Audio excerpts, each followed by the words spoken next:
Si vous aimez le grand design, je vous invite à me suivre à Fontainebleau, faire la connaissance d'un monsieur qui a énormément de talent. Très connu de certains collectionneurs, un peu trop discret à mon goût, Eric Schmitt rencontre.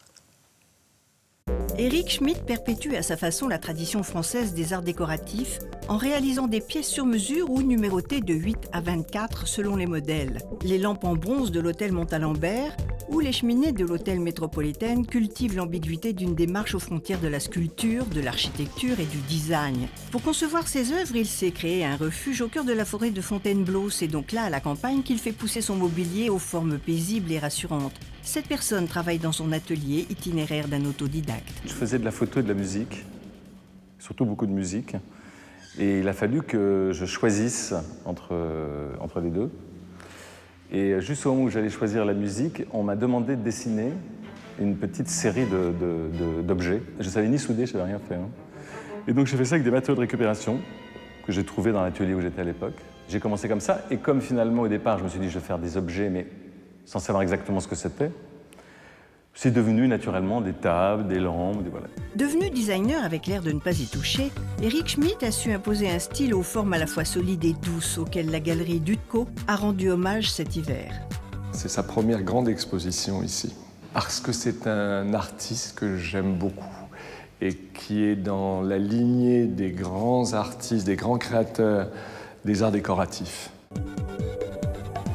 Mais il amène la modernité, avec des matériaux nouveaux, avec des matériaux aussi classiques comme le bronze. Et ce sont ces formes rondes, ces formes sensuelles de certaines tables, comme celle-ci que vous voyez de dos.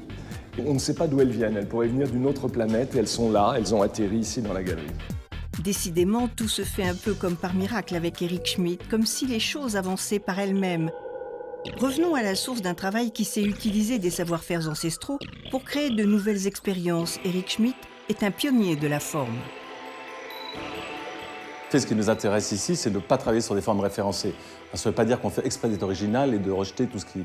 Mais c'est plutôt ça qui nous excite, c'est-à-dire vers quelque chose qu'on ne connaît pas. D'un seul coup, on se rend compte qu'on est sur un terrain, on se dit là, il y a quelque chose qui... une forme, bon, pas référencée ou qui vient de nulle part, enfin, en gros et c'est à partir de là qu'on va... voilà, on s'est dit, là, il y a quelque chose, donc on va creuser là-dedans. C'est dans la ville d'Adjeto, en République tchèque, qu'il s'initie à l'usage du verre soufflé de Bohême. Ce matériau fait désormais partie intégrante de ses prospections formelles. Il fait courir des courbes sur ses photophores un peu à la manière de Chillida, sculpteur dont il se sent très proche. L'antichambre de ses créations n'est pas un disque dur, mais un atelier. On vient ici quand on a des doutes, ou alors quand c'est des choses qui doivent être très grandes et dont les volumes, on est un peu perdu, on ne sait plus. Alors on vient là et on prend des bouts de carton, des bouts de bois, qu'on découpe à l'échelle nature. Et pourquoi cette attirance pour le bronze ? J'aime le bronze tout simplement parce que c'est un matériau qu'on peut couler dans des moules. C'est ça qui m'intéresse, c'est tout simplement ça, aussi bête que ça. Je n'ai rien inventé, les sculpteurs, il y a des siècles que ça existe, des siècles et des siècles. Parce que finalement, on n'a pas réellement de contraintes par rapport à une forme. C'est-à-dire qu'on fait une forme en plâtre, en bois, en n'importe quel matériau, et on sait qu'on va pouvoir la dupliquer dans un matériau qui en plus a sa noblesse, va pouvoir se patiner de manière différente, va pouvoir devenir poli, brun, marron, noir, argenté, vous voyez, ou tout simplement repeint. Donc ce qui intéresse, c'est le moulage. C'est l'idée d'une pièce qu'on va reproduire.